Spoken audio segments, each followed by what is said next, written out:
Praise the Lord. ஆண்டவருக்கு மகிமை. இந்த காலையில் உங்களை சந்திக்கிறது ரொம்ப சந்தோஷம். இயேசுவின் நாமத்தில் உங்களை நான் வாழ்த்துறேன். மத்தேயு எழுதின சுவிசேஷம் 1வது அதிகாரம் 21வது வசனம். அவள் ஒரு குமாரனை பெறுவாள், அவருக்கு இயேசு என்று பெயரிடுவாயாக, ஏனெனில் அவர் தமது ஜனங்களின் பாவங்களை நீக்கி அவர்களை ரட்சிப்பார் என்றான். தேவதூதன் இப்ப சொல்றாரு, என்ன சொல்றாரு? அவ ஒரு குமாரனை பெறுவா. யோசேப்பு மரியாளை ஏற்றுக்கொள்றதுக்கு யோசிக்கிறார்.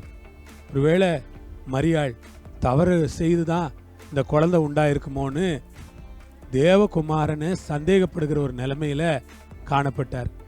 அப்படி இருக்கும்போது நம்ம எல்லாம் ஏமாத்துறோம். தேவகுமாரனே சந்தேகத்திற்கு இடமா தான் இருந்தார். அப்ப இந்த உலகம் நம்மளை சந்தேகத்தோட பார்க்கறதும், உலகம் நம்மளை பொறாமையோட பார்க்கறதும், உலகம் நம்மளை இவங்கெல்லாம் ஒரு சரியான ஆளுங்க இல்லைன்னு சொல்றதும் இயற்கை தாங்க. அதுக்கெல்லாம் சோர்ந்து போகாதீங்க, தைரியமா இருங்க. உள்ள ஒரு குமாரனை பெறுவாள், அவருக்கு இயேசு. இயேசு மூல மொழியில யெஷுவா, அதான் இயேசு. யெஷுவா என்கிற வார்த்தை தான் யோசுவா. இயேசு என்கிற வார்த்தையினுடைய மூலப்பதமாக இருக்கிறது. சகோதர சகோதரிகளே, இயேசு என்று பெயரிடுவாயாக. இயேசு. இன்றைக்கு நாம் எப்படி ரட்சிக்கப்பட்டோம்? இயேசுவின் நாமத்தில் ரட்சிக்கப்பட்டோம்.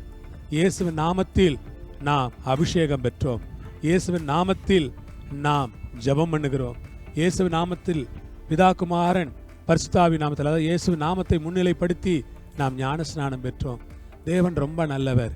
இயேசுவுக்காக நன்றி. இயேசுவின் நாமம் வல்லமை உள்ள நாமம். இயேசுவின் நாமம் பெரிய நாமம். இயேசுவின் நாமம் மகத்துவமான நாமம். இயேசுவின் நாமம் அற்புதமான நாமம். இயேசுவின் நாமம் அதிசயமான நாமம். ஓ ரபாஷே, வல்லமையான அந்த நாமத்திற்காய் ஆண்டவரை நான் ஸ்தோத்தரிக்கிறேன். ஏனெனில் அவர் தமது ஜனங்களின் பாவங்களை நீக்கி அவர்களை ரட்சிப்பார். இயேசு என்கிற பேருக்கு அர்த்தம் என்ன தெரியுமா? பாவங்களிலிருந்து விடுவிக்கிறவர், ரட்சிக்கிறவர். நீங்க இயேசு இயேசுன்னு சொன்னாலே ரட்சிக்கப்பட்டுருவீங்க. ஒரு மனுஷன்ட்ட போய் சொல்லுங்க இயேசு இயேசுன்னு சொல்லிக்கிட்டே இருப்பா, அவன் ரட்சிக்கப்பட்டுருவான். இயேசு அவன் கண்ணை திறப்பாரு. இயேசு அவன் பாவங்களை போக்குவாரு. இயேசு அவனை ரட்சிப்பார்.